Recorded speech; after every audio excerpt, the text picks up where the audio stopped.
महापुरुषों प्यार से कहिए धन निरंकार जी, समय के पैगंबर मुर्शद सतगुरु माता सुदीक्षा सविंदर हरदेव जी महाराज ने 71वें वार्षिक निरंकारी संत समागम संत निरंकारी आध्यात्मिक स्थल समालखा हरियाणा में पहले दिन 24 नवंबर 2018 को अपनी वाणी में फरमाया कि सात संगत जी प्यार से कहना धन निरंकार जी। सात संगत जी, आज संत समागम के पहले दिन आप सब यहाँ आए हैं और समागम का आनंद ले रहे हैं। समालखा में पहली बार इस रूप में समागम हो रहा है।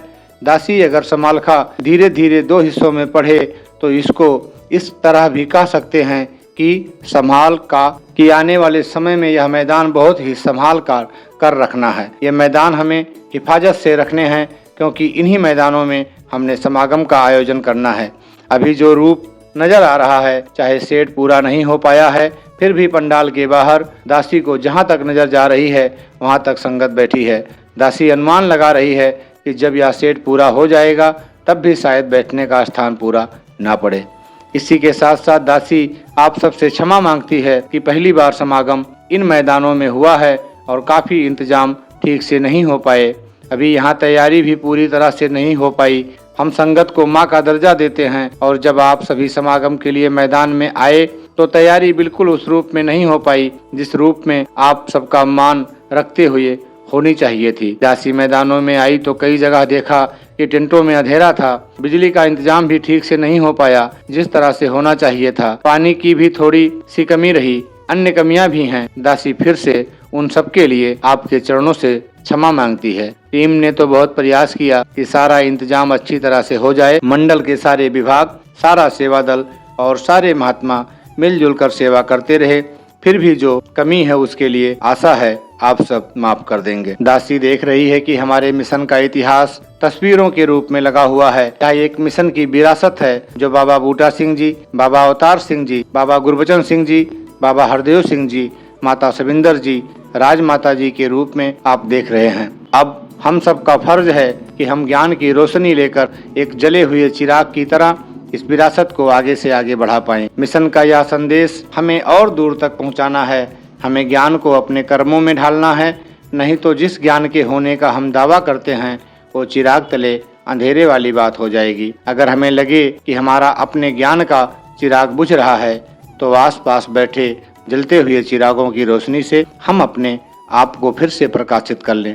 संत निरंकारी मिशन सिर्फ निरंकार को प्राथमिकता देता है। निरंकार हमारे हर कर्म में शामिल है। जैसे कि लंगर खाने से पहले हम एक दूसरे को भोग लगाते हैं, क्योंकि हर एक में निरंकार का अंश है। उसे देखते हुए हम पहला निवाला भोग के रूप में निरंकार को अर्पित करते हैं। इसी तरह हम जो अरदास करते हैं उसमें भी निरंकार का एहसास रखते हुए निरंकार उपस्थित है, हर समय हमारे साथ है। इसके लिए यह जरूरी नहीं है कि हमें सिर्फ गुरु के आगे ही अपनी अरदास रखनी है। हम किसी भी महात्मा में निरंकार का अंश देखकर उनके चरणों में भी अगर अरदास कर दें तो वो भी पूरी होती है। हम एक दूसरे के चरणों में धन निरंकार करते हैं, वह भी अपने अहंकार का त्याग कर निरंकार का ही एहसास करते हुए झुकते हैं। हमारे मिशन की जो शिक्षाएं हैं उन्हें निरंकार का एहसास करते हुए अपने जीवन में ढालना है, फिर यही हमारे संस्कार बन जाते हैं। जो 3 स्तंभ हैं सेवा सुमिरन सत्संग के रूप में, उसमें भी सेवा का भाव तन मन धन से तो है ही साथ सेवा का जज्बा होना कि किसी दबाव में नहीं बल्कि स्वेच्छा से सेवा करनी है। कई बार हम शारीरिक रूप में सेवा नहीं भी कर पाते, लेकिन मन में अगर सेवा का भाव है तो वह भी परवान है। सत्संग को भी हम एक रस्म की तरह न माने। जब हम सत्संग में आए हैं तो वक्ता क्या बोल रहे हैं, उनके बोलने के पीछे क्या भाव है, हम वह भी समझें।